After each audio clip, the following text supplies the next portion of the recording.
कोई ना कोई चाहिए खिलाड़ी को रिप्लेस करने वाला। तो स्टार्ट करते हैं बेटा थ्योरी बेस ऑफ अकाउंटिंग, और बहुत ही आराम से समझेंगे। थ्री इडियट मूवी में आपने देखा होगा एक सीन था जहां पर मालूम पड़ गया था कि जो आमिर खान जी हैं वो रियल नहीं है। वो हर स्कूल के कुछ नियम होते हैं, इस साल भी वही है। सीए हो, सीएस हो, सीएमए हो, क्लास 11th हो, क्लास 12th हो, सभी के लिए आपका बहुत इंपॉर्टेंट है।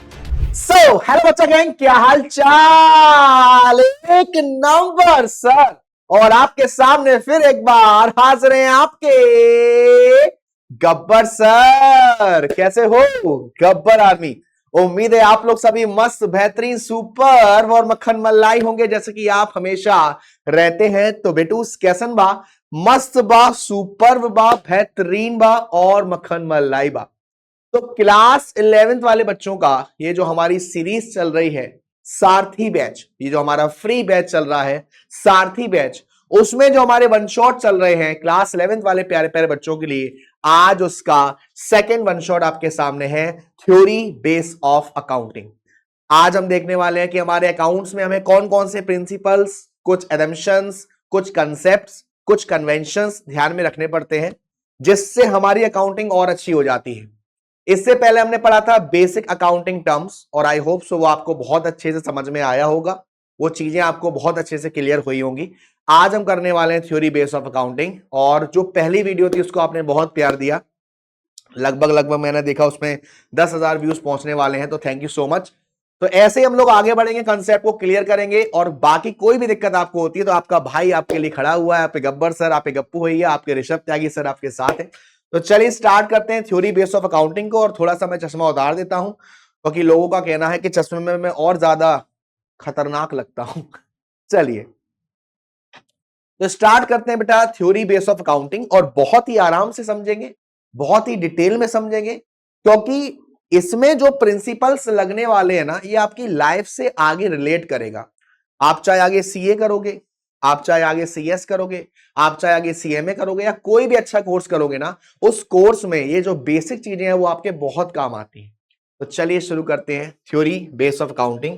याद रखिएगा, ये हमारी जितनी भी वन शॉट है, इन सबका जो पीडीएफ है, इस सबके जो नोट्स हैं, वो हमारे पीडब्ल्यू ऐप पर जो हमारा फ्री बैच है क्लास 11th का सारथी बैच, क्लास 11th का हमारा सारथी बैच है, वहां आप जाओगे तो ये वन शॉट की वीडियो भी आपको अवेलेबल हो जाएगी, और जो हमारे क्लास के नोट्स है, जो बढ़िया से नोट्स है मैं पढ़ाता हूं ना आपको, ये भी आपको वहां पर अवेलेबल हो जाएगा।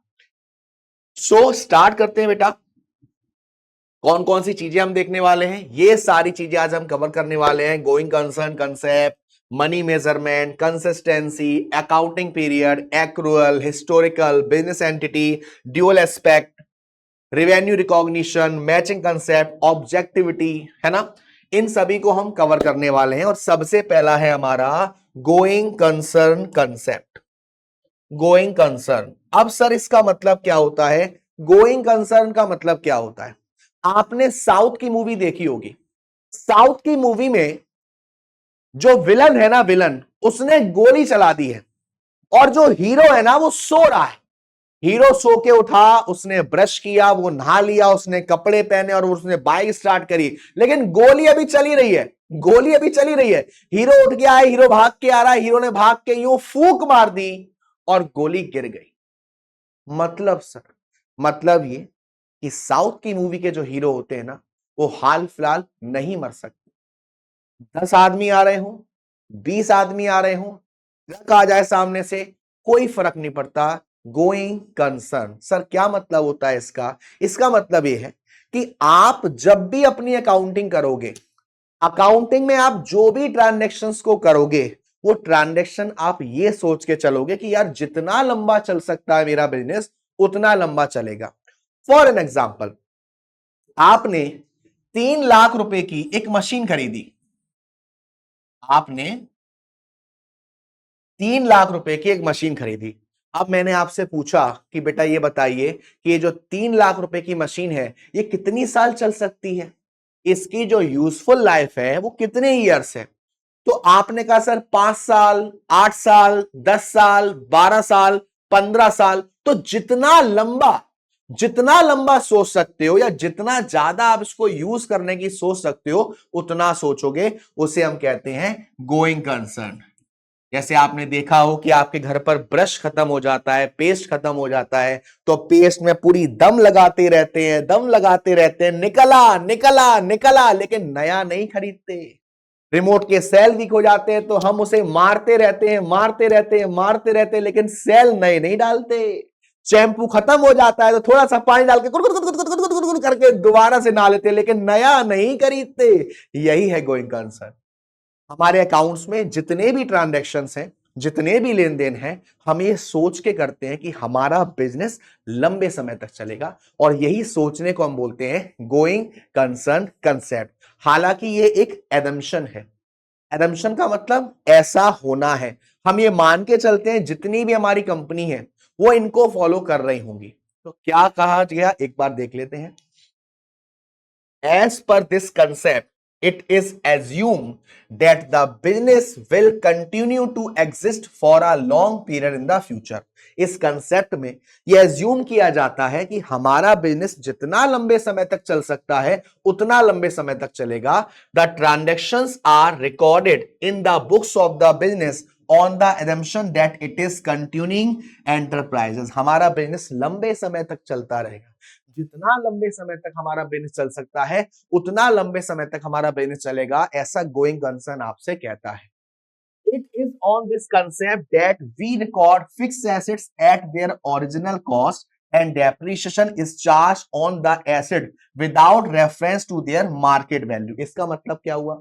इसका मतलब यह हुआ कि आपने किसी संपत्ति को खरीदा, आपने किसी फिक्स एसेट को खरीदा, और खरीदने के बाद उस पर डेप्रिसिएशन लगा रहे हो उस वैल्यू पर जितने की आपने उसको खरीदा था। फर्क नहीं पड़ता कि उसकी मार्केट वैल्यू क्या है, बढ़ गई है या घट गई है। इसी को हम बोलते हैं गोइंग कंसर्न कंसेप्ट। ठीक है, यस सर। यहां प्यारे प्यारे एग्जांपल हैं। आपने थ्री इडियट मूवी देखी होगी। थ्री इडियट मूवी में आपने देखा होगा एक सीन था जहां पर मालूम पड़ गया था कि जो आमिर खान जी हैं वो रियल नहीं है, वो उनके बेटे नहीं है, उनके बेटे की जगह वो पढ़ाई कर रहे हैं। अब सबको मालूम पड़ गया, बट इन्होंने कहा भाई जैसा चल रहा है चलने दो, कोई बदलाव करने की जरूरत नहीं है, जो चल रहा है जैसा चल रहा है लंबे समय तक चलते रहो, इसको इंजीनियर बनाओ, इसको इंजीनियर बनाओ, है ना, तो लंबे समय तक चलने दो। तो गोइंग कंसर्न कंसेप्ट, जितना लंबे समय तक हमारा बिजनेस चल सकता है। जैसे अभी तो और चलेगा, अभी तो और चलेगा। भाई हम जब भी अपने बिजनेस में कोई लेन देन कर रहे हैं, कोई एसेट्स खरीद रहे हैं, किसी इंप्लॉय को हायर कर रहे हैं, किसी को सैलरी दे रहे हैं, तो ये एक्सपेक्ट करके चलते हैं कि हमारा बिजनेस लंबे समय तक चलेगा। ठीक है, इसको हम बोलते हैं गोइंग कंसर्न। सेकंड, नेक्स्ट आता है कंसिस्टेंसी कंसेप्ट। अब ये कंसिस्टेंसी कंसेप्ट का मतलब क्या होता है?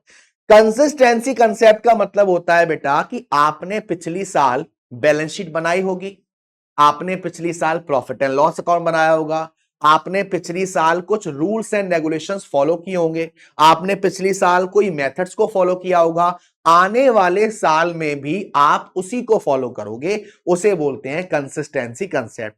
जैसे कि हालांकि अभी आपने पढ़ा नहीं होगा, बट बस मैं आपको एग्जांपल के लिए बता रहा हूं कि अगर मुझे डेप्रीशिएशन कैलकुलेट करनी है ना, तो डेप्रीशिएशन को कैलकुलेट करने के लिए मेरे पास दो मेथड होते हैं, एक होता है एसएलएम और एक होता है डब्ल्यूडीबी। अगर मैं शुरुआत से एसएलएम को फॉलो करता आ रहा हूं तो एसएलएम को ही फॉलो करो, अगर मैं शुरुआत से डब्ल्यूडीबी को फॉलो करता आ रहा हूं तो डब्ल्यूडीबी को ही फॉलो करो। अगर मैं चेंज करता हूं तो उसका रीजन देना पड़ेगा और फिर चेंज शुरुआत से करना पड़ेगा। ऐसा आपसे बोलता है कंसिस्टेंसी कंसेप्ट। जिस नियम को आपने फॉलो कर रखा है, जिस कंसेप्ट को आपने पिछली साल फॉलो कर रखा है, जिस रूल्स को आपने पिछली साल फॉलो कर रखा है, वही रूल आप आने वाले ईयर में भी फॉलो करोगे।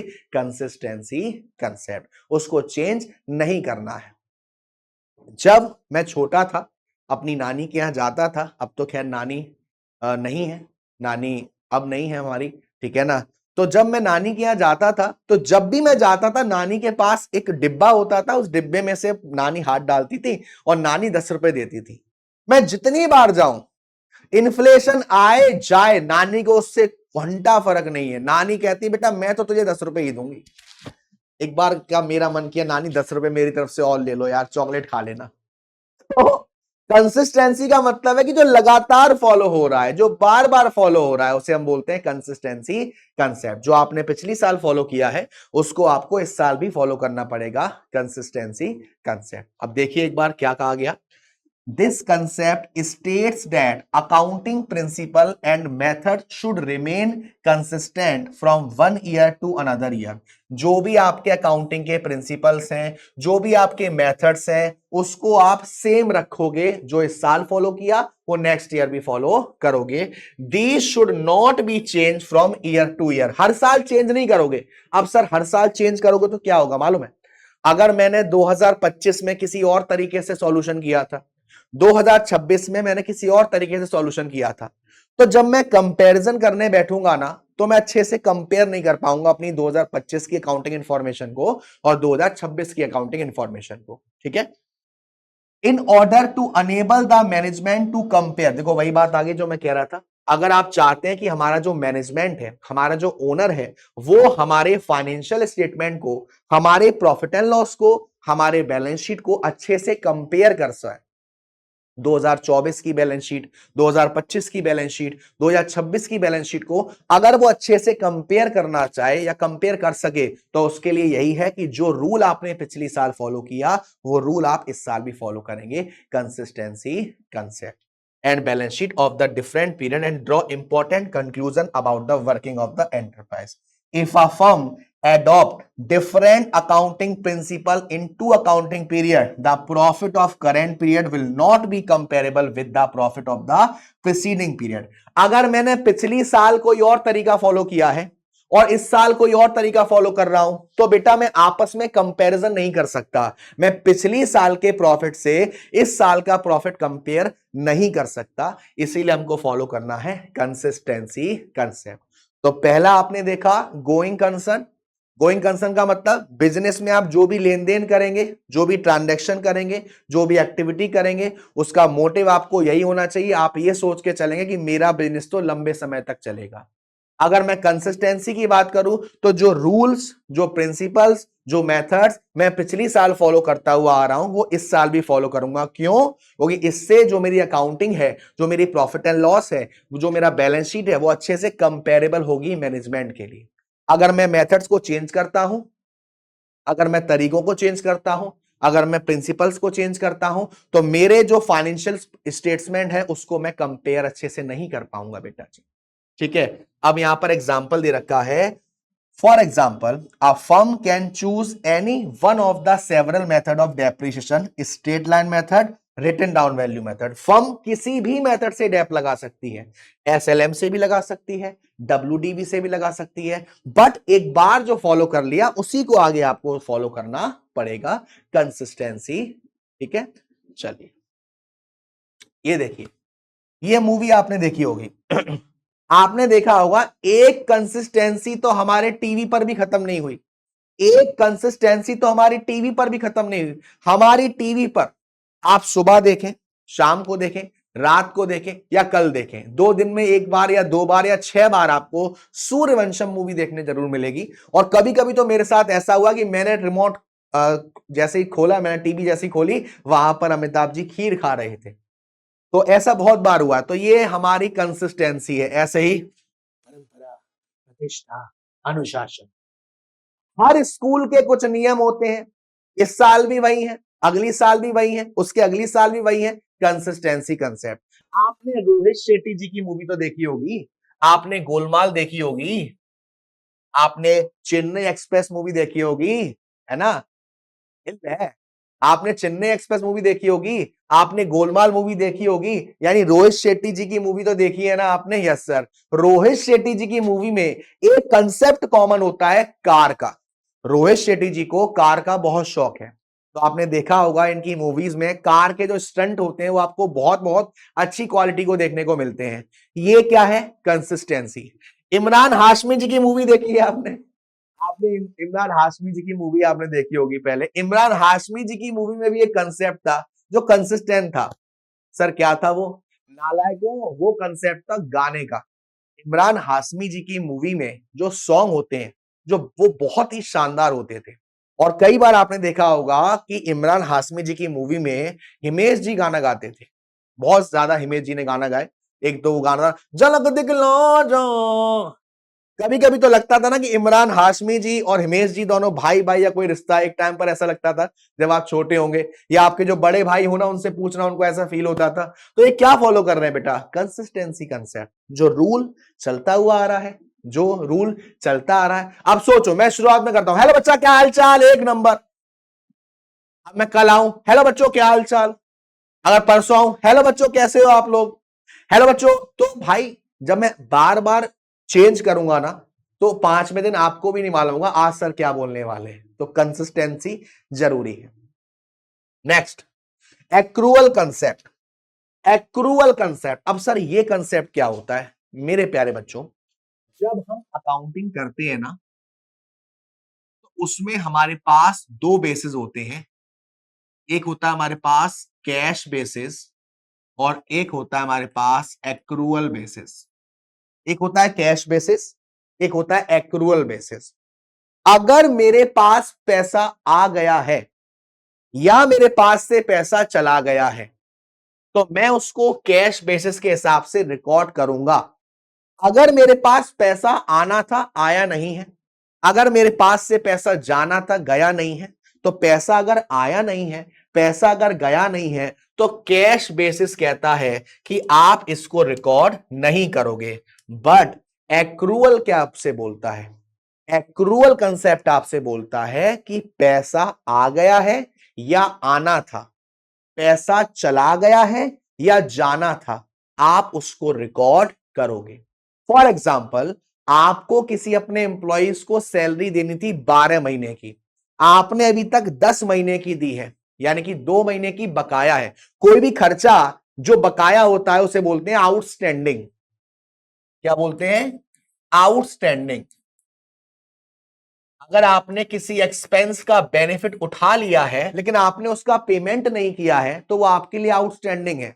आउटस्टैंडिंग एक्सपेंसेस आपके लिए करंट लायबिलिटी होती है बेटा।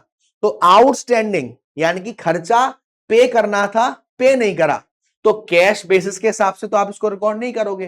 लेकिन एक्रूअल आपसे कहता है कि आप इसको रिकॉर्ड करोगे। आपको पूरे के पूरे 12 महीने की सैलरी देनी थी, 10 महीने की दे दी और 2 महीने की आउटस्टैंडिंग है, पूरे 12 महीने की आप दिखाओगे आउटस्टैंडिंग। आपने किसी के यहां नौकरी कर ली लेकिन अभी आपको पेमेंट नहीं मिला, पेमेंट मिलने का हक मिल चुका है लेकिन पेमेंट नहीं मिला है, इसे बोलते हैं, ये आपके लिए एक्रूड इनकम। ये आपके लिए क्या है?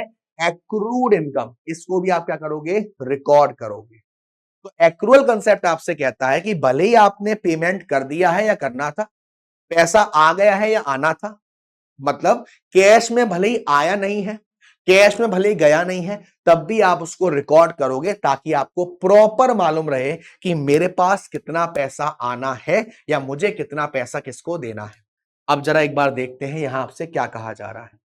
In accounting, accrual basis is used for recording of transaction. Accounting में जो एक्रूअल बेसिस है उसका मतलब होता है कि हम इसमें ट्रांजैक्शंस को रिकॉर्ड करते हैं। It provides more appropriate information about the performance of business. जो भी हमारे बिजनेस एंटरप्राइजेस है ना, उसकी मोर एप्रोप्रिएट इंफॉर्मेशन आपको मिलती है, बहुत ज्यादा डिटेल में इंफॉर्मेशन मिलती है और सारी चीज कवर होती है। इसमें क्या होता है बेटा? एक्रूअल कंसेप्ट अप्लाई होता है इक्वली टू रेवेन्यू पर भी, एक्सपेंस पर भी। एक्रूअल कंसेप्ट आपसे कहता है revenue is recorded when sales are made और services render and it is immaterial whether cash is received और नॉट।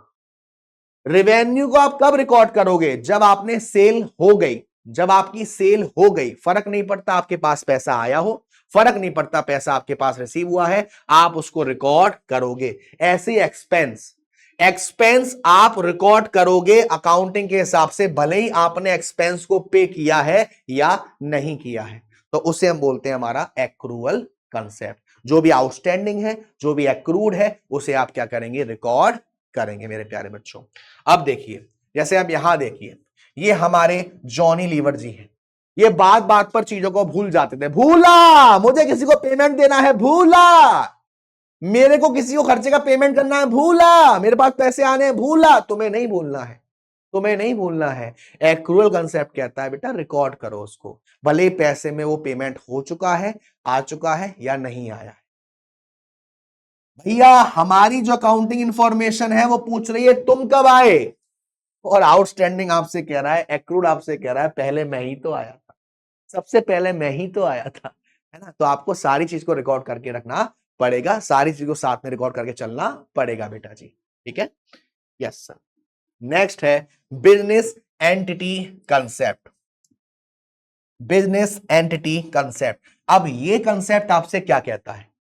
आप में से बहुत बच्चों ने बिग बॉस देखा होगा, बहुत बच्चों ने मैचेस देखे होंगे, क्रिकेट मैचेस देखे होंगे, आईपीएल देखा होगा। तो आपने देखा होगा जब आईपीएल होते हैं ना, जब कंपनी को रिप्रेजेंट किया जाता है ना कि इसको किसने स्पॉन्सर किया, इस कंपनी ने, रिलायंस ने, वीवो ने, ओप्पो ने, टाटा ने, आपको इनके मालिकों के नाम से नहीं आता है कि भाई इसको स्पॉन्सर किया है इन मालिक ने, क्योंकि वो उस बिजनेस के ओनर है। तो बिजनेस एंटिटी कंसेप्ट आपसे कहता है कि जो आपके ओनर हैं और जो आपका बिजनेस है, इनको अलग अलग ट्रीट किया जाएगा। बिजनेस में हम वही ट्रांजैक्शन रिकॉर्ड करेंगे जो हमारे बिजनेस से रिलेट कर रहे हैं। बिजनेस में हम बिजनेस के पॉइंट ऑफ व्यू से सोचेंगे कि बिजनेस के लिए वो खर्चा है या फायदा है, बिजनेस के लिए वो एक्सपेंस है या लॉस है, बिजनेस के लिए वो इनकम है या नहीं है। मालिक के हिसाब से नहीं करेंगे, मालिक को अलग ट्रीट किया जाएगा, बिजनेस को अलग ट्रीट किया जाएगा। मालिक के जो ट्रांजैक्शंस हैं उसे आप अलग तरीके से देखोगे, बिजनेस के जो ट्रांजैक्शन है उसे आप बिजनेस के तरीके से ही देखोगे। इसे बोलते हैं बिजनेस एंटिटी कंसेप्ट या फिर सेपरेट एंटिटी कंसेप्ट भी आप इसको बोल सकते हैं। According to this concept, business is treated as a unit separate and distinct from its owner, creditors, managers, others.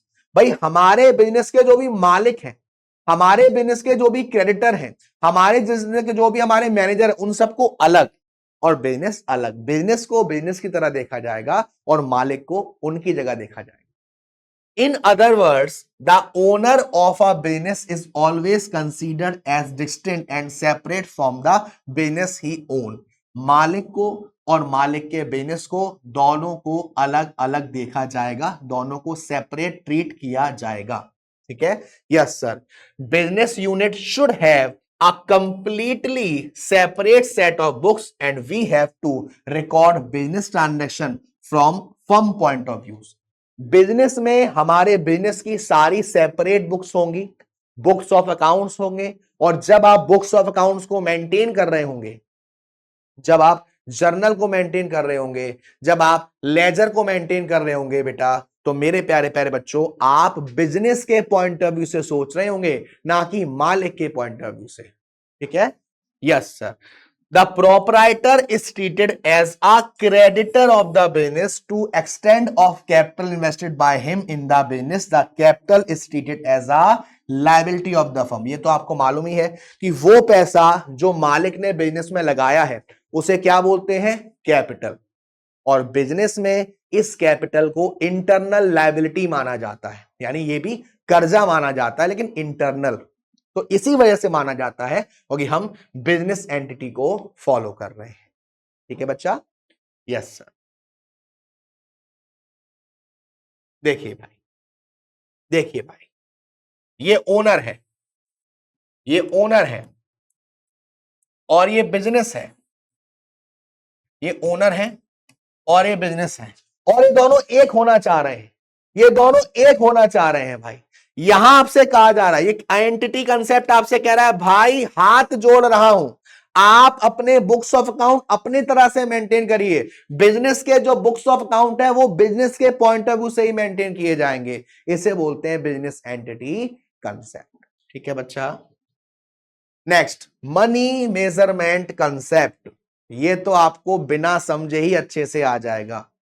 Accounts में हम उसी चीज को रिकॉर्ड करते हैं जिसको हम मनी में मेजर कर सकते हैं।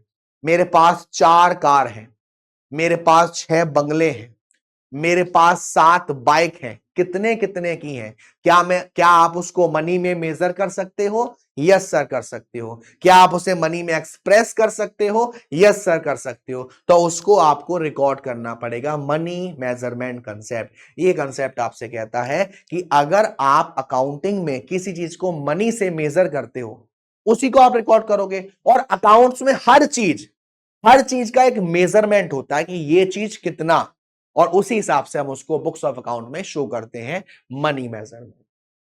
Only those transactions and events are recorded in accounting which are capable of being expressed in terms of money. सिर्फ वही ट्रांजैक्शन और इवेंट हमारी बुक्स ऑफ अकाउंट में रिकॉर्ड किए जाएंगे जिसको आप मनी में मेजर कर सकते हो। जिसको मेजर नहीं कर सकते उसको आप रिकॉर्ड नहीं करोगे।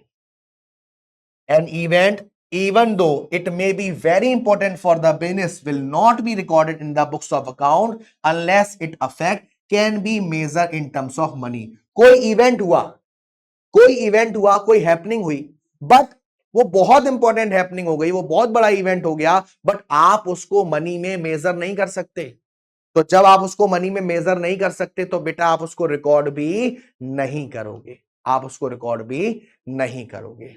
For example, accounting does not record a quarrel between the production manager and sales manager. ठीक, it does not report that a strike is beginning. मान लीजिए आपके एम्प्लॉय हैं, वो स्ट्राइक पर बैठ गए हैं, मैनेजर है, आपस में लड़ाई हो रही है, बहुत दंगा फसाद हो गया आपस में, क्या इसको रिकॉर्ड करोगे? नहीं। क्या मेजर करोगे? नहीं करोगे। तो अकाउंट्स आपसे कहता है कि जिसको आप मनी में मेजर कर सकते हो, जिसको आप मनी में प्रेजेंट कर सकते हो, उसी को आप रखोगे, बाकियों को नहीं रखोगे। तो आपके going concern, consistency, accrual, money measurement, ये सारे आई होप आपको अच्छे से आ गए होंगे सारे के सारे। ठीक है, बिजनेस एंटिटी कंसेप्ट। चल, है ना? पैसा है तो बड़ी बड़ी बड़ी बड़ी बातें, पैसा है तो लंबी लंबी लंबी लंबी, है ना? तो भाई कॉमर्स का बंदा ना एक ही चीज जानता है, मैं कुछ करूं ना करूं, पैसा जरूर छापूंगा, अंधा पैसा, इतना पैसा छाप दूंगा कि छत पर सूख रहा होगा धूप में। तो भाई कॉमर्स वाला सिर्फ पैसे को ही जानता है, यानी मनी मेजरमेंट तो हमारे अंदर, हमारी नसों में बह रहा है। हम हर चीज को मनी मेजरमेंट कंसेप्ट से देखते हैं। हम किसी कोचिंग वाले भैया पर या सर पर पढ़ने जाते हैं तो ये सोचते हैं, अच्छा ये एक दिन में 20 बच्चे पढ़ा रहा है, एक महीने में अगर 20 बच्चे पढ़ा रहा है, एक बच्चे से इतनी फीस ले रहा है, अच्छा साल में इतना कमा रहे हैं। अच्छा ये गोलगप्पे वाले भैया एक दिन में 3,000 की सेल कर रहे हैं, महीने की कितनी हो गई? 90,000 की हो गई, खर्चा इनका 30,000 का हो गया, ओ 60,000 कमा रहे हैं। तो ये हमारे माइंड में ऑलरेडी चलता है। हम जब घर से कुछ खरीदने जाते हैं तो हमारा मेन एम होता है सामान खरीदना नहीं, सामान को खरीद भी लूं और उससे कुछ पैसा बचा भी लूं जो मेरी पॉकेट के अंदर चला जाएगा। मनी मेजरमेंट हो गया, है ना? चलिए आगे चलते हैं। अब आता है accounting period concept. Accounting period concept, अब सर ये क्या होता है? मेरे प्यारे बच्चों, आपके बिजनेस में आपको फायदा हुआ या नुकसान, ये प्रॉपर आपको जब ही मालूम पड़ता है जब आपका पूरा का पूरा बिजनेस आप बेच रहे होते हो। जैसे फॉर एग्जांपल आपने देखा होगा कि आरसीबी की जो टीम है उसकी सेल हुई, उसकी ओनरशिप की सेल हुई और करीब करीब 16,000 करोड़ में उसकी ओनरशिप की सेल हुई। तो असली आप फायदे में रहे या घाटे में रहे वो तो तब मालूम पड़ता है। बट आप जो ट्रांजैक्शंस कर रहे हो, आप जो बिजनेस कर रहे हो, उस बिजनेस में साल बाय साल, ईयर बाय ईयर आप ये देखते चलते हो कि भाई इस पीरियड के दौरान मैं फायदे में था क्या, इस पीरियड के दौरान मैं घाटे में था क्या। उसी को बोलते हैं अकाउंटिंग पीरियड, जो आपका शुरू होता है 1 अप्रैल से और खत्म होता है 31 मार्च। जो आपका शुरू होता है 1 अप्रैल से और खत्म होता है 31 मार्च। As the business is intended to continue indefinitely for a long period, the true result of the business operation can be ascertain only when the business is completely wound up. जब हमारा बिजनेस पूरी तरह बंद हो जाएगा, जब हमारा business पूरी तरह खत्म हो जाएगा, तभी हम असर्टेन कर पाएंगे कि हमारा बिजनेस फायदे में था या नुकसान में था। बट लंबे समय के लिए आपको छोटे छोटे कुछ ऑब्जेक्टिव चाहिए होते हैं। आपका जो मैनेजमेंट है, आपके जो मैनेजर्स हैं, आपके जो प्रोपराइटर हैं, जो ओनर है, वो जानना चाहते हैं कि भाई इस साल हम फायदे में हैं या नहीं है। तो उसके लिए हम एक पीरियड डिसाइड करते हैं, जिसमें हम मान के चलते हैं 12 महीने का ये पीरियड होता है, जहां पर हम ये डिसाइड करते हैं कि हम इस साल फायदे में रहे या नुकसान में रहे। इसको बोलते हैं अकाउंटिंग पीरियड। क्या बोलते हैं बेटू? Accounting period. ठीक है, yes sir. Next, historical cost concept. आपने याद होगा जब आप अकाउंट्स की लिमिटेशंस पढ़ रहे थे, आपको शायद याद होगा जब आप अकाउंट्स की लिमिटेशंस पढ़ रहे थे, तो एक लिमिटेशंस का नाम था हिस्टोरिकल या कॉस्ट कंसेप्ट। वही कंसेप्ट है ये। आप जब अकाउंट्स की लिमिटेशन पढ़ रहे थे तो वहां भी आपने एक लिमिटेशन देखी थी, वही लिमिटेशन है एक तरीके से ये हिस्टोरिकल कॉस्ट कंसेप्ट। अब ये आपसे क्या कहती है? ये आपसे कहती है कि सपोज 2020 में आपने कोई एसेट खरीदा है और मान लीजिए आपने खरीदा है 20 लाख रुपए का। 2020 में आपने कोई एसेट खरीदा है 20 लाख रुपए का। अब 4 साल बाद इसकी जो मार्केट वैल्यू है वो हो गई 30 लाख या हो गई 40 लाख। तो आप ये 30 लाख 40 लाख पर रिकॉर्ड नहीं करोगे, आप जितने में आपने खरीदा था उसी के हिसाब से अपनी बैलेंस शीट में उसको रिकॉर्ड कर रहे होंगे। अगर उस एसेट्स पर डेप्रिसिएशन लग सकता है, डेप्रिसिएशन लग रहा है, तो डेप्रिसिएशन माइनस करने के बाद लिखेंगे। नहीं लग सकता है तो जो वैल्यू आपकी चल रही है उसके हिसाब से ही चलेंगे। इसे बोलते हैं हिस्टोरिकल कॉस्ट कंसेप्ट। क्या कहता है ये आपसे? According to this concept an asset is ordinarily recorded in the books of account at the price at which was acquired। जितने की आपने उसको खरीदा था, जितनी कीमत पर आपने उसको खरीदा था, उसी वैल्यू को आप रिकॉर्ड करते रहेंगे। This cost becomes the basis of all subsequent accounting for the asset since the acquisition cost relates to the past। जो हमारी एक्वायरेशन कॉस्ट है, जितने में हमने उसको खरीदा था, वो पास्ट से रिलेट कर रही है, इसीलिए इसको हिस्टोरिकल कॉस्ट कहा जाता है। इसीलिए इसको हिस्टोरिकल कॉस्ट कहा जाता है। यहां पर एग्जांपल भी दिया हुआ है, देखो। अगर आपने एक बिल्डिंग परचेस करी है 20 लाख रुपए की और इसको आप इसी फिगर पर रिकॉर्ड करोगे, फर्क नहीं पड़ता कि मार्केट में उसकी वैल्यू इंक्रीज हो रही है या डिक्रीज हो रही है, वो हम रिकॉर्ड नहीं करेंगे। वो हम रिकॉर्ड नहीं करेंगे। जो हमारा पहले के हिसाब से चल रहा है उसके हिसाब से हम चलते रहेंगे बेटा। ठीक है, यस सर। ये होता है हमारा हिस्टोरिकल कॉस्ट कंसेप्ट। ये होता है हमारा हिस्टोरिकल कॉस्ट कंसेप्ट। ठीक है, चलिए नेक्स्ट है आपका ड्यूअल एस्पेक्ट कंसेप्ट। और ये कंसेप्ट आपका काफी ज्यादा इंपॉर्टेंट है, क्योंकि जब आप आपका चैप्टर जर्नल करोगे ना, जब आप अकाउंटिंग इक्वेशन करोगे ना, तब ये चैप्टर आपको बहुत काम आएगा, ये कंसेप्ट बहुत काम आएगा। ड्यूअल एस्पेक्ट कंसेप्ट आपसे क्या कहता है? Dual aspect, dual aspect concept आपसे क्या कहता है बेटा? ड्यूअल एस्पेक्ट कंसेप्ट आपसे कह रहा है कि आपके बिजनेस में जब भी लेन देन होगा, आपके बिजनेस में जब भी ट्रांजैक्शन होगा, वो हर ट्रांजैक्शन कम से कम 2 अकाउंट को इफेक्ट करेगा। आपके बिजनेस में जब भी कोई लेन देन होगा, जब भी कोई ट्रांजैक्शन होगा, हर ट्रांजैक्शन कम से कम 2 अकाउंट को इफेक्ट करेगा। First one is debit and the second one is credit. और हम दोनों ही इफेक्ट को रिकॉर्ड करेंगे। हम दोनों ही इफेक्ट को रिकॉर्ड करेंगे। जो डेबिट हो रहा है उसको भी रिकॉर्ड करेंगे, जो क्रेडिट हो रहा है उसको भी रिकॉर्ड करेंगे। जो डेबिट हो रहा है उसको भी रिकॉर्ड करेंगे और जो क्रेडिट हो रहा है उसको भी रिकॉर्ड करेंगे। उसे कहते हैं बेटा ड्यूअल एस्पेक्ट। ठीक है, देखिए, every business transaction is recorded as having a dual aspect. हर ट्रांजैक्शन ऐसे रिकॉर्ड किए जाते हैं कि उसके ड्यूअल एस्पेक्ट होते हैं। In other words, every transaction affect at least 2 accounts. क्या कहा गया? हर लेन देन, हमारे बिजनेस का हर लेन देन कम से कम 2 अकाउंट को इफेक्ट करेगा। मान लीजिए आपने एसेट्स को खरीदा कैश में, तो एसेट्स भी इफेक्ट हो रही है और कैश भी इफेक्ट हो रहा है। मान लीजिए आपने गुड्स खरीदा, गुड्स भी इफेक्ट हो रहा है, कैश भी इफेक्ट हो रहा है। मान लीजिए आपने रेंट को पेड किया, तो रेंट का अकाउंट भी इफेक्ट हो रहा है और कैश का अकाउंट भी इफेक्ट हो रहा है। इसे बोलते हैं ड्यूअल एस्पेक्ट कंसेप्ट। ठीक है ना? तो आपसे क्या कहा गया?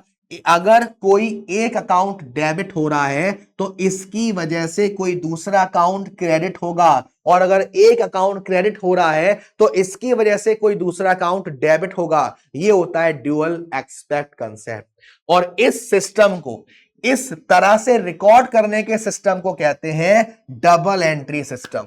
क्या बोलते हैं? Double entry system. यह है कॉमर्स वालों का system, double entry system. It is because of this concept that the two side of the balance sheet are always equal. जब भी हम ड्यूअल कंसेप्ट को फॉलो करते हैं, ड्यूअल एस्पेक्ट को फॉलो करते हैं, डबल एंट्री सिस्टम को फॉलो करते हैं, इसीलिए क्योंकि हमारी जो बैलेंस शीट है, हर ट्रांजैक्शन के बाद हमारी ये इक्वेशन होती है बेटा, हमारी ये एक इक्वेशन होती है, assets is equal to liability plus capital. Assets is equal to liability plus capital. आपने कोई भी ट्रांजैक्शन किया, आपने कोई भी लेन देन किया, वो जो आपका लेन देन है वो हो सकता है एसेट्स को इफेक्ट कर रहा हो सकता है लायबिलिटी को इफेक्ट कर रहा हो सकता है कैपिटल को इफेक्ट कर रहा हो। बट कितना भी इफेक्ट कर ले, चाहे एसेट्स या लायबिलिटी को कर ले, या एसेट्स या कैपिटल को कर ले, या लायबिलिटी और कैपिटल को कर ले, किसी को भी कर ले, हर ट्रांजैक्शन के बाद ड्यूअल एस्पेक्ट ट्रीटमेंट करने के बाद हमारी ये जो इक्वेशन है, asset is equal to liability plus capital, यही आएगी। क्योंकि ये जो इक्वेशन है ये हमें बैलेंस शीट से मिली हुई है, और बैलेंस शीट का मतलब होता है liabilities is equal to assets. तो इसे हम बोलते हैं dual aspect concept, dual aspect concept. ठीक है बच्चा? यस। आगे बढ़ते हैं। नेक्स्ट है revenue recognition concept. Revenue recognition. अब सर ये क्या होता है रेवेन्यू रिकॉग्निशन? रेवेन्यू का मतलब क्या होता है? बेसिकली आप लोग रेवेन्यू को ज्यादातर सेल्स के रूप में ही देखते हैं। अब सर रेवेन्यू का मतलब क्या होता है बेटा? रेवेन्यू का मतलब होता है जब भी मैं किसी गुड्स को बेच रहा हूं या मैं कोई सर्विस प्रोवाइड कर रहा हूं, और ऐसा करने से बदले में जो मुझे पैसा मिल रहा है वो मेरे लिए रेवेन्यू है। जब भी मैं किसी गुड्स को सेल कर रहा हूं, या फिर गुड्स को सेल नहीं कर रहा, सर्विसेज प्रोवाइड कर रहा हूं, और इन सर्विसेज को प्रोवाइड करने के बदले जो मुझे इन रिटर्न पैसा मिल रहा है, इसको मैं क्या बोलता हूं? रेवेन्यू बोल रहा हूं। तो इसको मैं रेवेन्यू कब बोलूंगा, इसको मैं रेवेन्यू कब मान लूंगा? ये हमारा है रेवेन्यू रिकॉग्निशन। कब आप उसको रिकॉर्ड करेंगे, कब आप कहेंगे कि हां वो आपका रेवेन्यू है, ये आपको बताता है रेवेन्यू रिकॉग्निशन। कब कहेंगे बेटा? या तो जो आपकी ओनरशिप है वो ट्रांसफर हो चुकी है, या फिर जो टाइटल है वो ट्रांसफर हो चुका है, या फिर आप लायबिलिटी को पे करने के, एक्सपेंस को पे करने के हकदार हो, या सामने वाला उस एक्सपेंस को पे करने का हकदार है, तब आप उसको रिकॉर्ड करेंगे। फॉर एग्जाम्पल 2 जनवरी को 2 जनवरी को एक कस्टमर आपके पास आया, आपको 5,000 रुपए दे गया। एक कस्टमर आपके पास आया और आपको 5,000 रुपए दे गया, और आपसे कहा कि मैं 10 तारीख को आके, या 10 तारीख को ये सामान मेरे घर पहुंचवा देना, 10 तारीख को ये सामान मेरे घर पहुंचवा देना। तो बेटा जी आप इसको 10 तारीख को रिकॉर्ड करोगे या 2 तारीख को रिकॉर्ड करोगे? आप रिकॉर्ड करोगे 10 तारीख को। जो टाइटल है, जो ओनरशिप है, जो पोजेशन है, वो आपके पास से कब जा रहा है? 10 तारीख को। वो आपके पास से कब जा रहा है? 10 तारीख को। अगर 2 तारीख को ही चला गया होता, अगर 2 तारीख को ही चला गया होता बेटा, अगर 2 तारीख को ही चला गया होता सामान और पैसा 10 को आता, तो 2 के हिसाब से रिकॉर्ड करते। तो 2 के हिसाब से रिकॉर्ड करते। एक और एग्जांपल लेते हैं। सपोज मैं आपके घर में रह रहा हूं, ठीक है, और मैं आपके घर में रह लिया 1 अप्रैल से लेकर 30 अप्रैल तक, और 30 अप्रैल आ चुकी है लेकिन मैंने अभी तक आपको पेमेंट नहीं दी है, तो ये पेमेंट कमाने का आपको हक मिल चुका है। अब आप अपने रेवेन्यू को रिकॉग्नाइज कर सकते हो। एडवांस में नहीं, जब आपको वो हक हो जाए कि हां अब आप इसको रिकॉर्ड कर सकते हो, उसे बोलते हैं हमारा रेवेन्यू। अब समझते हैं क्या लिखा हुआ है बेटा। Revenue means the amount which is added to the capital as a result of business operation.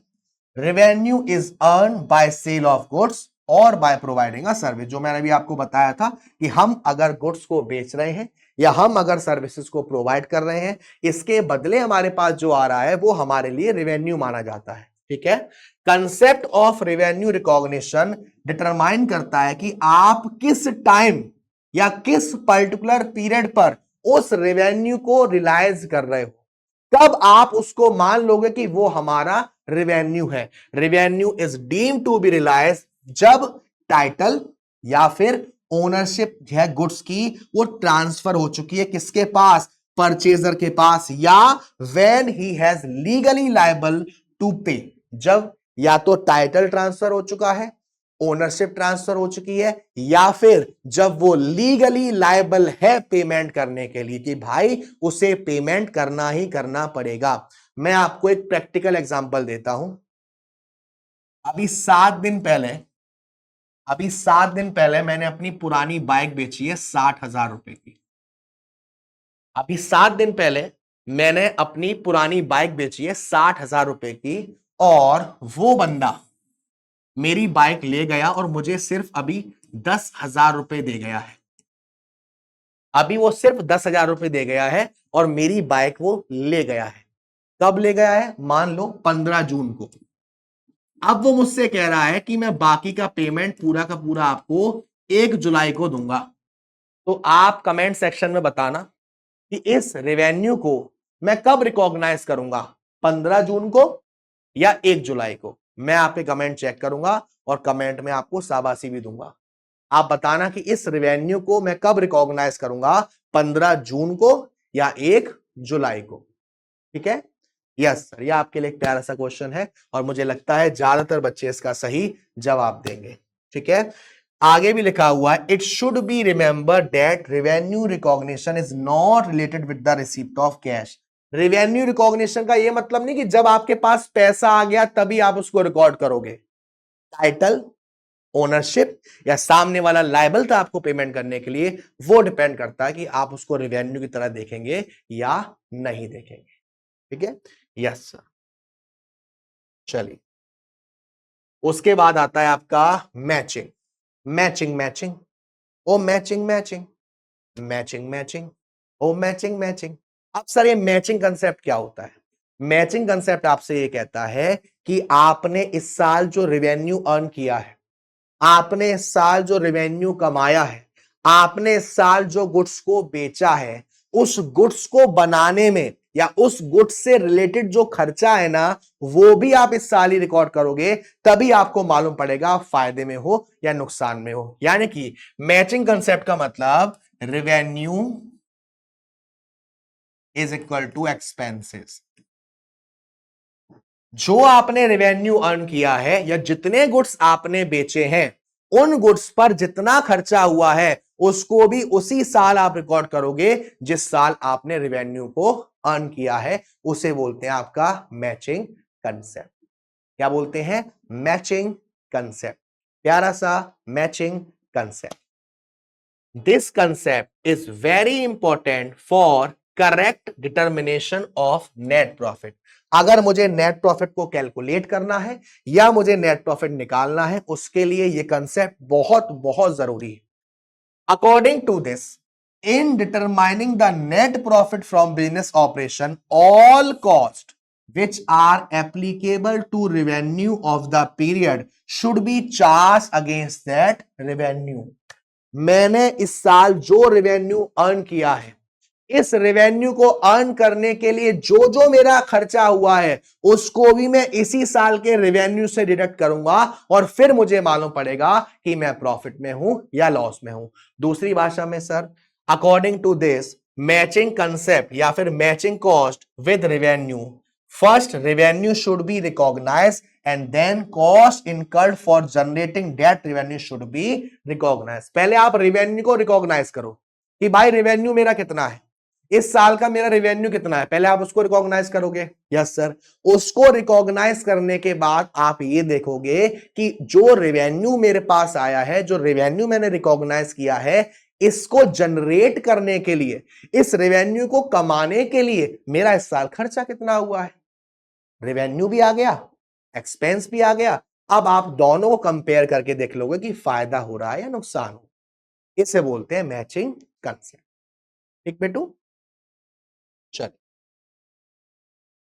Next है आपका ऑब्जेक्टिविटी कंसेप्ट। ये आपने जब हम चैप्टर 1 पढ़ रहे थे वहां पर आपने देखा था रेलिवेंस, रिलायबिलिटी, कंपेरेबिलिटी और अंडरस्टैंडेबिलिटी।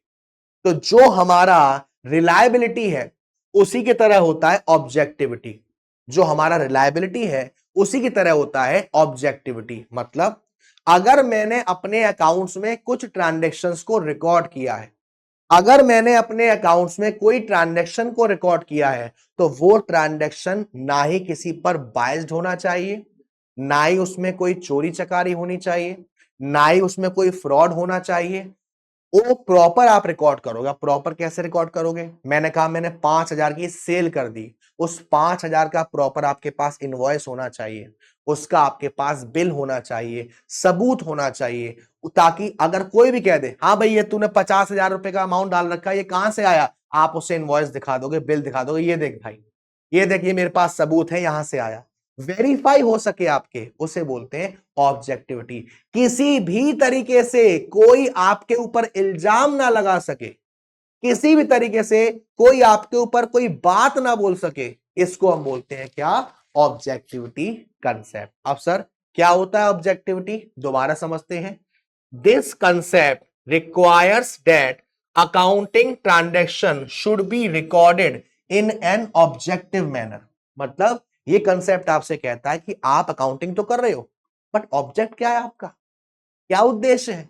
आपका एक टारगेट सेट होता है ना, उसी के हिसाब से चलोगे। आप किसी भी पर्सनल बाइज्ड पे नहीं जाओगे। अब सर पर्सनल बाइज्ड का मतलब क्या होता है? या कोई खर्चा, यार मान लीजिए ये तो हमारा दोस्त है, इसका खर्चा क्या रिकॉर्ड करना, या इसके बारे में अगर कुछ बोल देंगे तो दिक्कत हो जाएगी। नहीं, बिजनेस के पॉइंट ऑफ व्यू से चलना है ऑब्जेक्टिविटी कंसेप्ट। तो आपके द्वारा जो भी ट्रांजैक्शन है वो कोई पर्सनल बायस्ड नहीं होने चाहिए, आप चाहे वो मैनेजमेंट के लिए हो या किसी भी पर्सन के लिए हो। It is possible only when each transaction is supported by verifiable document. आपने जो भी ट्रांजैक्शन किया है, आपने जो भी लेन देन किया है, उस लेन देन को वेरीफाई कर सकते हैं हम। कैसे वेरीफाई कर सकते हैं? सबूत है सर, डॉक्यूमेंट है हमारे पास, है ना। हमारे पास क्या है? हमारे पास बाउचर्स हैं, जैसे कि हमारे पास कैश मेमो है, हमारे पास इनवॉइस है, हमारे पास सेल्स बिल है, हमारे पास पेन स्लिप है। ये सारी चीजें, कोई भी डॉक्यूमेंट है जो साबित कर रहा है कि भाई हाँ ये जो ट्रांजैक्शन मैंने रिकॉर्ड किया है वो बिल्कुल ठीक है। जब भी आप जर्नल करते हो ना, तो जर्नल हम बाउचर से ही करते हैं। ऐसे आप एंट्री नहीं करते हाँ भाई इसकी एंट्री डाल दो या इसकी एंट्री पास कर दो। हमारे पास बाउचर्स होते हैं, बाउचर से हम ट्रांजैक्शन को जर्नल में रिकॉर्ड करते हैं। तो देखो यहां पर आपसे कह रहा है, for example, when the goods are purchased for cash, the transaction must be supported by cash receipt for money paid, and if the goods are purchased on credit, the transaction must be supported by a copy of invoice or delivery चालान। जब भी हम नगद सामान खरीदते हैं तो हमें को एक बिल मिलता है, कैश मेमो के रूप में देख सकते हैं। जब भी उधार खरीदते हैं तो आपको इनवॉइस मिलता है ना। तो जब भी आप नगद खरीदोगे तो भी आपके पास कोई ना कोई कागज है, और जब आप उधार खरीदोगे तो भी आपके पास कोई ना कोई कागज है, और ये कागज एक सबूत है जो आपको बताता है कि हाँ ये ट्रांजैक्शन वैलिड है, ये आपके पास एक एविडेंस है जिसको आप प्रूफ कर सकते हो आगे के लिए। और ऐसा आपसे कौन बोलता है? Objectivity concept. ठीक है, यस सर। अब इसके अलावा कुछ हमारे पास कन्वेंशंस वगैरह होते हैं जिसमें हम देखते हैं conventions of full disclosure, conventions of materiality और कन्वेंशंस ऑफ कंजर्वेटिज्म। अब तीनों को समझते हैं अच्छे तरीके से, तीनों को समझते हैं अच्छे तरीके से। सबसे पहला है कन्वेंशन ऑफ फुल डिस्क्लोजर। देखिए हमारे जो अकाउंटिंग स्टैंडर्ड है ना, अकाउंटिंग स्टैंडर्ड 1 जो कहता है वो है हमारा फुल डिस्क्लोजर। जो हमारा अकाउंटिंग स्टैंडर्ड 1 है ना, वही है हमारा फुल डिस्क्लोजर या फिर डिस्क्लोजर। अब इसका मतलब क्या होता है बेटा? इसका मतलब ये होता है कि आपके जितने भी बिजनेस के ट्रांजैक्शन हैं, आपके बिजनेस के जितने भी अकाउंटिंग एस्टिमेट्स हैं, जितने भी आपने रूल फॉलो किए हैं, ऐसी हर चीज को आप डिस्क्लोज करोगे। जो डिस्क्लोज करना जरूरी है, जो आपको बताना जरूरी है, वो आपको बताना पड़ेगा। फॉर एन एग्जाम्पल, मान लीजिए आपकी कंपनी पर कोई केस चल रहा है, आपकी कंपनी पर कोई केस चल रहा है। अगर वो केस आप हार गए तो आपके ऊपर एक कंटिंजेंट लायबिलिटी अराइज हो जाएगी। अगर आप वो केस हार गए तो आपके ऊपर एक कंटिंजेंट लायबिलिटी अराइज हो जाएगी। नहीं हारे तो नहीं होगी, बट ये चीज आपको डिस्क्लोज करनी पड़ेगी, ये चीज आपको बतानी पड़ेगी। कंटिंजेंट लायबिलिटी कहां दिखाओगे? Notes to account. ऐसा हमसे कौन कहता है? ऐसा बोलता है कन्वेंशन ऑफ फुल डिस्क्लोजर। जो इंफॉर्मेशन बहुत जरूरी है, जो इंफॉर्मेशन आवश्यक है, उसका कंप्लीट डिस्क्लोजर दो, उसका कंप्लीट डिस्क्लोजर दो। जो इंफॉर्मेशन बहुत ज्यादा जरूरी है, बहुत ज्यादा इंपॉर्टेंट है, उसका कंप्लीट डिस्क्लोजर दो। उसके बारे में आप एक एक चीज बताओ। जैसे अभी आपने एक मुद्दा देखा होगा या बीच में आपको सुनने में आया होगा, राजेश एक्सपोर्ट नाम से कंपनी का नाम सुनने में आया होगा आपको। राजेश एक्सपोर्ट, है ना? राजेश एक्सपोर्ट नाम से कंपनी का नाम आपको सुनने में आया होगा, है ना? Yes sir. अब यहां पर आपस में डील चल रही है, अभी कंपनी भी बात कर रही है, सेबी भी आपस में बात कर रही है ना? अब कंपनी कह रही है कि कुछ ट्रांजैक्शंस आपके ऐसे हैं जिसे आप डिस्क्लोज करो, हम चाहते हैं उसको आप डिस्क्लोज करो। क्यों? वो कन्वेंशन ऑफ फुल डिस्क्लोजर आपसे ऐसा कहता है, कन्वेंशन ऑफ फुल डिस्क्लोजर आपसे कहता है। कभी कभी आप कोई फोटो देख लेते हो ना, या कोई रील देख लेते हो, तो कहते हैं यार ये तो पूरी मूवी देखनी पड़ेगी, या तो ये पूरी मूवी पूरा सस्पेंस देखना पड़ेगा। फुल डिस्क्लोजर, भाई कटप्पा ने बाहुबली को क्यों मारा? क्यों मारा? पूरा बताओ ना, क्यों मारा? ऐसे ही मनवाया तो उसने कहा बूम! पूरा बताना पड़ेगा ना, कन्वेंशन ऑफ फुल डिस्क्लोजर। अब इसी का एक और चचेरा भाई है, इसी का एक और चचेरा भाई है कन्वेंशन ऑफ मैटेरियलिटी। इसी का एक और चचेरा भाई है कन्वेंशन ऑफ मैटेरियलिटी। अब ये हमसे क्या कहता है? ये हमसे क्या कहता है? ये हमसे कहता है जो ट्रांजैक्शन रेलिवेंट है, जो ट्रांजैक्शन इंपोर्टेंट है, जिन ट्रांजैक्शन को दिखाने की आवश्यकता है, जिन ट्रांजैक्शन को डिटेल में शो करने की आवश्यकता है, उन्हीं को दो। जिनकी डिटेल में आवश्यकता नहीं है, जिसको आप डिटेलिंग नहीं देना चाहते हो, जिससे आपके यूजर्स किसी इंफॉर्मेशन के बारे में पता नहीं लगाना चाहेंगे, उनको आप डिटेल में एक्सप्लेन मत करो। मैटेरियलिटी अब एक बहुत इंपॉर्टेंट है, जिससे आपके आगे चल के बहुत सारे कंसेप्ट बनेंगे, उसको बोलते हैं कंजर्वेटिज्म कंसेप्ट और प्रूडेंस कंसेप्ट। अब ये हमसे क्या कहता है? मेरे प्यारे बच्चों, क्या भरोसा है कि आपने जो सामान उधार बेचा है, जो सामने वाला आपका डेटर है, वो आपको पूरा का पूरा पैसा दे देगा? क्या भरोसा है, क्या मालूम है कि अगली साल आपकी एसेट पर कितना डेप लगेगा? क्या मालूम आपको अगली साल कितना टैक्स देना पड़ेगा? कुछ संभावना है तो कुछ असंभावना है। भाई जो आपका बिजनेस है उसको सब अनसर्टेन है, भविष्य में कोई भी खतरा हो सकता है, भविष्य में कोई भी नुकसान हो सकता है, भविष्य में कोई भी लॉस हो सकता है, भविष्य में आपके ऊपर कोई भी लायबिलिटी आ सकती है। उस लायबिलिटी जब आएगी तब आपके पास इंतजाम होना चाहिए पैसे का, आपके गुल्लक में कुछ पैसे होने चाहिए, आपके रिजर्व में कुछ पैसे होने चाहिए, आपके प्रोविजन में कुछ पैसे होने चाहिए। उसे बोलते हैं कंजर्वेटिज्म कंसेप्ट। मतलब मान लीजिए अभी आने वाली है आपकी राखी, रक्षाबंधन आने वाला है, और आपको मालूम है कि आपकी जो बहन है वो तो मानेगी नहीं, वो तो है भैया भैया मेरे राखी का बंधन तो ने माना, भैया मेरे राखी का बंधन तो ने मान। अब वो बहन कह रही है, अब आपको मालूम है कि भैया राखी अगस्त में है, अभी तो जुलाई आने वाली है, और बहन मुझसे मांगेगी पैसे, बहन तो मानेगी नहीं, बहन तो नहीं मानेगी। तो आपने अभी से डेली एक गुल्लक में 5 रुपए, 10 रुपए, 5 रुपए, 10 रुपए, 20 रुपए, 100 रुपए डालना शुरू कर दिए। जब रक्षाबंधन आएगा तब तक हो सकता है उसमें उतना पैसा इकट्ठा हो जाए कि आपकी बहन खुश हो जाए। ऐसा हमसे कौन कहता है? Conservative concept. अगर आपको लग रहा है कि फ्यूचर में कोई खर्चा आ सकता है, फ्यूचर में कोई लायबिलिटी आ सकती है, तो उसका इंतजाम पहले ही करके चलो। आप में से बहुत सारे बच्चों ने मुझसे शादी करोगी मूवी शायद देखी होगी, सलमान खान की, और मुझसे शादी करोगी देखिए। उसमें आपने देखा होगा सलमान भाई ने 3 गुल्लक बनाई थी, ठीक है, 3 गुल्लक बनाई थी, एक बहन की शादी के लिए, एक बहन की पढ़ाई के लिए, और एक मां की आंख के ऑपरेशन के लिए। तीनों गुल्लक में वो पैसे डालते थे। अचानक से प्रियंका चोपड़ा जी का शायद बर्थडे आ रहा था और उन्हें एक ड्रेस देनी थी, बर्थडे था या कोई इवेंट था, तो उन्होंने गुल्लक को लिया और ऐसे फोड़ दिया। अगर वो गुल्लक उनके पास नहीं होती तो वो पैसे का इंतजाम उनके पास नहीं हो पाता। तो इसीलिए आपसे कहा जाता है कि जो भी आपके फ्यूचर में कोई लायबिलिटी अराइज हो सकती है, तो प्रॉफिट से ज्यादा आप एक्सपेंस और लॉसेस और लायबिलिटी के बारे में सोच के चलो। अब थोड़ा थोड़ा इनके बारे में डिटेलिंग में पढ़ लेते हैं। सबसे पहला है फुल डिस्क्लोजर। क्या कहा? This convention requires that all significant information relating to the economic affairs of the enterprise should be completely disclosed। जो भी हमने अपनी अकाउंटिंग में इंफॉर्मेशन दी है, और अगर आपको लगता है कुछ कुछ चीजें हैं जिसको हमें कंप्लीट डिस्क्लोज करना पड़ेगा, तो आप उसको कंप्लीट डिस्क्लोज दो।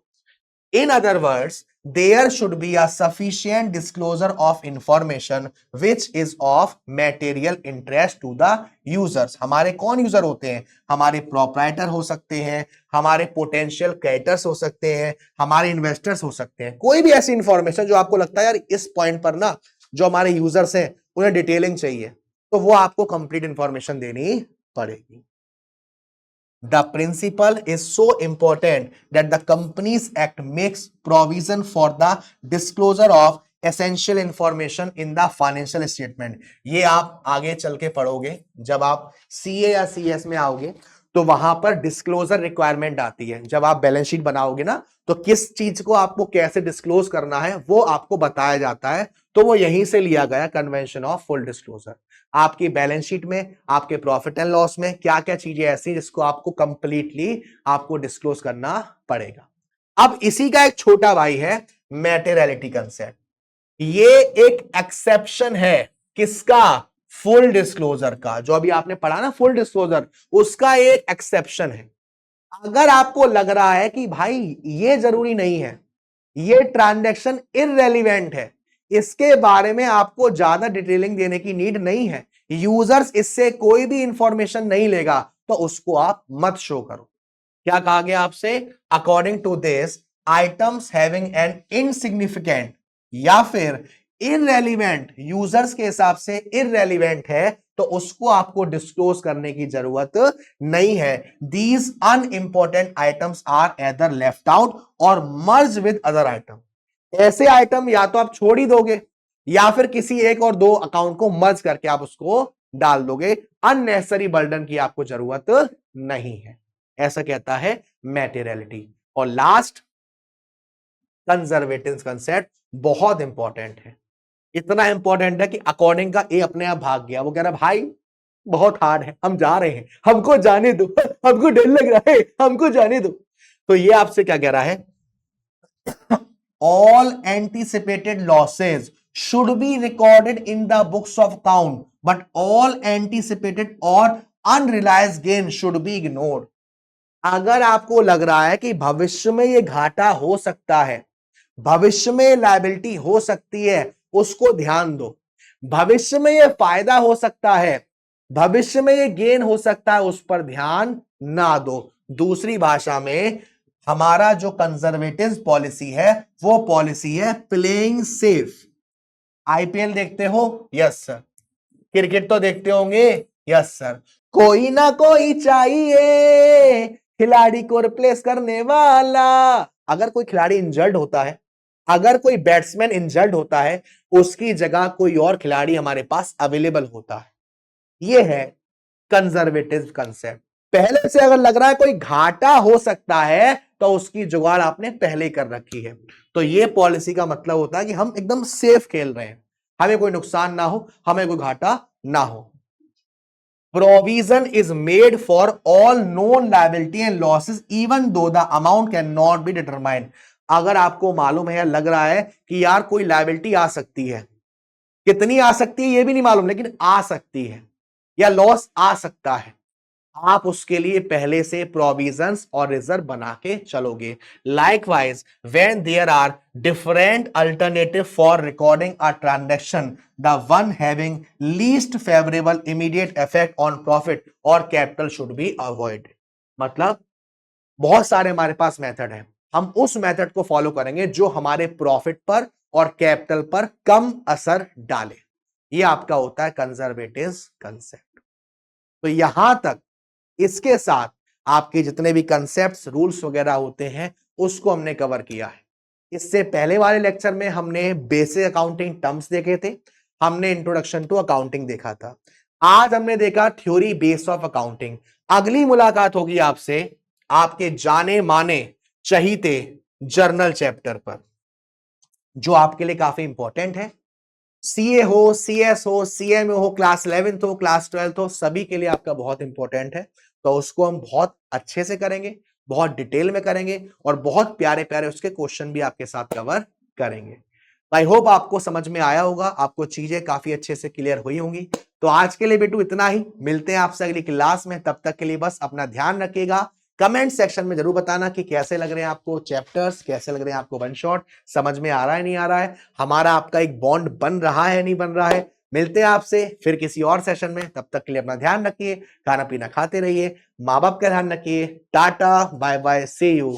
Gabbar sir, Gabbar army, hashtag रोला ऑन द टॉप। बाय बेटूज।